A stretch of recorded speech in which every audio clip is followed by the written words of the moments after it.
அனைவருக்கும் வணக்கம். வீடுதோறும் விஞ்ஞானம் பகுதியில் உங்கள் அனைவரையும் சந்திப்பதில் மிக்க மகிழ்ச்சி. வீடுதோறும் விஞ்ஞானம் அப்படிங்கிற இந்த பகுதியுடைய நோக்கம் என்னவென்றால், வீடுகளில் இருக்கக்கூடிய அறிவியல் கருத்துக்களை மக்களிடையே கொண்டு போய் சேர்ப்பதுதான் இந்த வீடுதோறும் விஞ்ஞானம் பகுதியினுடைய அடிப்படையான நோக்கம்.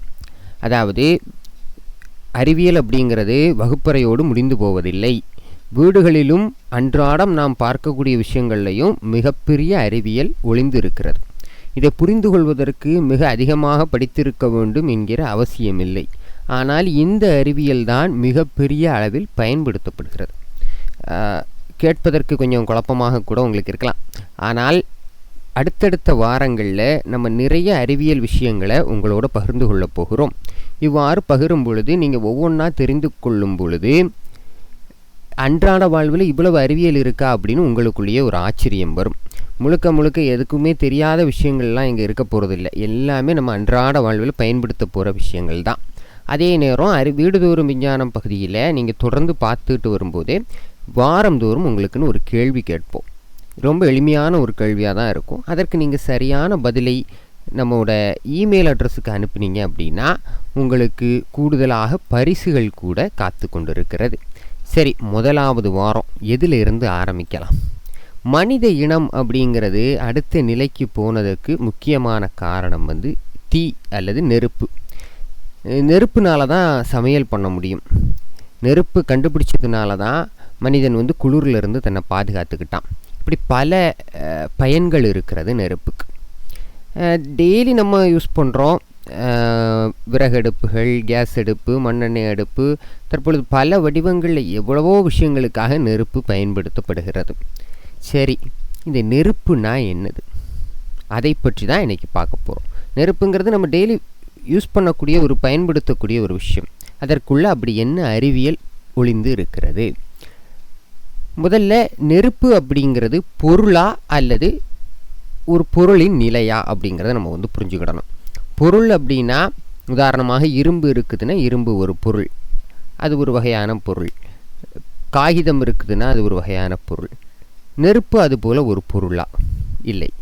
நெருப்பு, இந்த நெருப்பு தெரியுது பார்த்தீங்களா? தீ எரிகிறது. அதை நம்மளால் தூக்கிட்டு எங்கேயும் கொண்டு போகிறது முடியாது. அப்போ நெருப்புங்கிறது பொருள் கிடையாது. அதே போல் நெருப்புங்கிறது ஒரு குறிப்பிட்ட பொருளிலிருந்து வரக்கூடியது கிடையாது. பேப்பரை எரித்தாலும் நெருப்பு வரும், மண்ணெண்ணெயை ஊற்றினாலும் பற்ற வைத்தாலும் நெருப்பு வரும். அப்போது நெருப்புங்கிறது ஒரு பொருள் கிடையாது, பொருளினுடைய ஒரு நிலை அப்படிங்கிறத நம்ம இந்த இடத்துல புரிந்து கொள்ள வேண்டியது இருக்கிறது. பொருளினுடைய நிலையா அப்படின்னா என்னதுப்பா? ரொம்ப எளிமையாக சொல்ல போனோம் அப்படின்னா, நம்ம வீட்டில் எல்லாருமே மனிதனுடைய உயிர் நாடியாக பயன்படுத்தக்கூடியது தண்ணீர். அது நம்ம எல்லாருக்குமே தெரியும். தண்ணீருக்கு 3 நிலைகள் இருக்கிறது. இப்போ உதாரணமாக, தண்ணீரை கொதிக்க வச்சிங்கன்னா, ரொம்ப நேரம் கொதிக்க வச்சிங்கன்னா ஆவி ஆகிரும். ஐஸ் ஃப்ரீசரில் கொண்டு போய் வச்சிங்கன்னா ஐஸ் கட்டி ஆயிரும். சாதாரணமாக வச்சிங்கன்னா தண்ணி லிக்விடாக திரவ பொருளாக இருக்கும். இதுதான் நீரினுடைய 3 நிலைகள். இந்த பொருளினுடைய இந்த 3 நிலையும் தாண்டி 4வதாக ஒரு நிலை இருக்கிறது. அதற்கு பெயர் பிளாஸ்மா அப்படின்னு சொல்லுவாங்க. பிளாஸ்மா என்று சொல்லப்போனால் ஒளிரக்கூடிய வெப்பமான காற்று அப்படிங்கிறது அதனுடைய அர்த்தம். பிளாஸ்மா அப்படிங்கிறது பிரபஞ்சத்தில் பல இடங்களில் காணப்படுது. அது ஒரு மிகப்பெரிய சுவாரஸ்யமான இயற்பியல் தலைப்பு. அந்த பிளாஸ்மாவுக்கும் நெருப்புக்கும் என்னப்பா சம்பந்தம்? பிளாஸ்மாவின் ஒரு வடிவம் தான் நெருப்பு. ஆம், எப்படி நீர், மண்ணெண்ணெயெல்லாம் திரவ பொருள்னு சொல்கிறோம், திரவமான ஒரு நிலைன்னு சொல்கிறோம்ல, அதுபோல் பிளாஸ்மாவினுடைய ஒரு வடிவம் தான் நெருப்பு. இந்த நெருப்பு எதனால் உருவாகிறது? நெருப்பு உருவாவதற்கு முதல்ல உங்களுக்கு 3 பொருட்கள் தேவை. நெருப்பு உருவாகிறதுக்கு என்னென்ன பொருட்கள் உங்களுக்கு தேவை அப்படின்னா, எரிபொருள் நிச்சயமாக உங்களுக்கு இருக்க வேண்டும். எரிபொருள் அப்படிங்கிறது விறகு, மண்ணெண்ணெய், பேப்பர், எதுவாக வேணாலும் இருக்கலாம். நெருப்பு எரியறதுக்கு தேவையான வசதி கொண்ட ஒரு எரிபொருள் தேவை. அடுத்தபடியாக, நெருப்பு எரியணும் அப்படின்னா ஒரு குறிப்பிட்ட வெப்பநிலை இருக்கணும். 600 டிகிரி செல்சியஸுக்கு மேலே போனால் மட்டும்தான் நெருப்பு எரியும். அதற்கு கீழான வெப்பநிலையில் நெருப்பு எரியாது. அடுத்தபடியாக, நெருப்பு எரிவதற்கும் காற்று தேவை. காற்றில் குறிப்பாக ஆக்சிஜன் தேவை. நாம் எப்படி சுவாசிக்கிறதுக்கு ஆக்சிஜன் தேவையோ அதே போல் நெருப்பு எரிவதற்கும் ஆக்சிஜன் வந்து முக்கியமான ஒரு விஷயம். சரி, இந்த மூன்றும் இருந்தால் நெருப்பு எரிஞ்சிருமானா கண்டிப்பாக. நீங்கள் ஒரு பேப்பரில் தீக்குச்சியை பற்ற வைத்து வைக்கிறீங்க, காற்று வருகிறது, போதுமான அளவு காற்றில் நெருப்பு வந்து எரிய தொடங்கிவிடும்.